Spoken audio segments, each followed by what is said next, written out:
आदमी को ये सोचना चाहिए कि नमाज फर्ज होती है इंसान के बालिग होने के बाद, बालिग होने से पहले नमाजें फर्ज नहीं है। अगरचे हुक्म यह है कि बच्चों को भी रफ्ता रफ्ता आदी बनाया जाए, सिखाया जाए। हदीस में है कि जब बच्चा 7 साल की उम्र का हो जाए तो उसको नमाज सिखाओ, नमाज पढ़ाओ, और 10 साल का हो जाए तो फिर उसको तंबीह के तौर पर मार भी सकते हो कि भाई तुमने नमाज क्यों नहीं पढ़ी, लेकिन शरअन उसके जिम्मे फर्ज नहीं। बालिग जब हो जाता है इंसान तो फिर बालिग होने के वक्त से इंसान के ऊपर नमाजें फर्ज होती हैं। बालिग होने के माना यह है कि या तो बुलूग की अलामतें जाहिर हो जाएं, मर्दों के अंदर मसलन एहतलाम होने लगे, या बच्चियों में उनको माहवारी आ जाए, तो उससे वो बालिग तसव्वुर की जाती है। अब ये अंदाजा लगाएं कि मेरे बालिग होने से लेकर अब तक मुझसे कुछ नमाजें कज़ा हुई हैं या नहीं। अगर हुई हैं तो उनका हिसाब रखें, और असल बात तो यह है कि उनको जल्द अज जल्द कज़ा करने की कोशिश करें। मसलन किसी की 100 नमाजें हैं, 200 है, 300 है, 400 है, 1000 है, तो उनको वो कज़ा करे, और जितना वक्त भी ज्यादा से ज्यादा देकर नमाजें कज़ा हो सके वो करे। और उसका एक आसान तरीका बुजुर्गों ने यह भी फरमाया है कि हर फर्ज नमाज के साथ एक फर्ज नमाज कज़ा की नियत से पढ़ता रहे, और नियत ये करे कि मेरे जिम्मे जो आखिरी नमाज फर्ज थी और मैंने अदा नहीं की, वो आखिरी नमाज मैं कज़ा कर रहा हूँ, ये नियत करके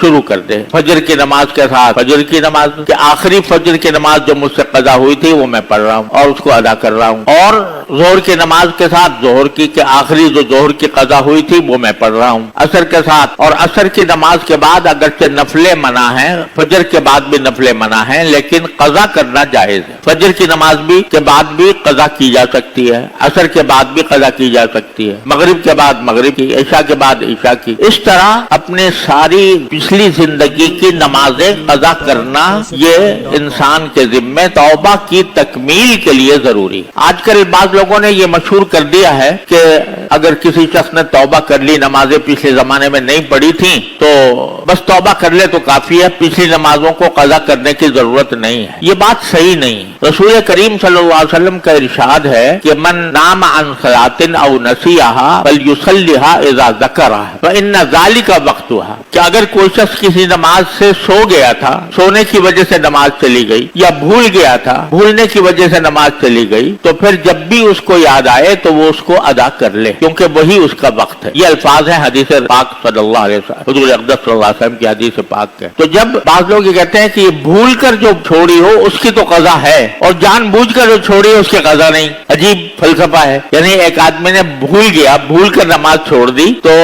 ये तो एक तरह से एक उज़्र हो गया ना, उस उज़्र की वजह से नमाज छोड़ी है तो फिर उसकी कज़ा लाजिम करार दी। अब जो जानबूझकर छोड़ी थी, यानी नमाज की फर्जियत जानने के बावजूद और गफलत में छोड़ दी थी, तो उसकी कज़ा कहते हैं वाजिब नहीं। ये बिल्कुल अहमकाना बात है। उसकी कज़ा तो और वाजिब है। अपनी इस्ताअत की हद तक हर रोज अपने नमाजों के साथ एक नमाज पीछे कज़ा करे, अंदाजा लगाए कि कितनी नमाजें मेरी कज़ा हुई हैं, कितने दिनों की हुई है, उसका हिसाब अपने पास लिखे, और साथ में ये वसीयत भी लिखे कि अगर मैं अपनी जिंदगी में ये नमाजें कज़ा न कर सका तो फिर मुझे मेरे तरके से उसके फिदिये की रकम अदा की जाए। ये वसीयत लिखना भी जरूरी, क्योंकि इंसान का कुछ पता नहीं कब मौत आ जाए। तो मरने के बाद अगर वसीयत कम से कम कर दी है तो अल्लाह ताला की रहमत से उम्मीद है कि इंशाल्लाह वो माफी हो जाएगी। लेकिन अगर फिक्र ही नहीं की, बस जो हो गया सो हो गया, और उसके बाद फिर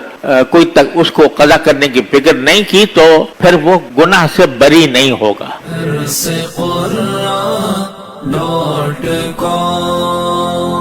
www.darsequran.com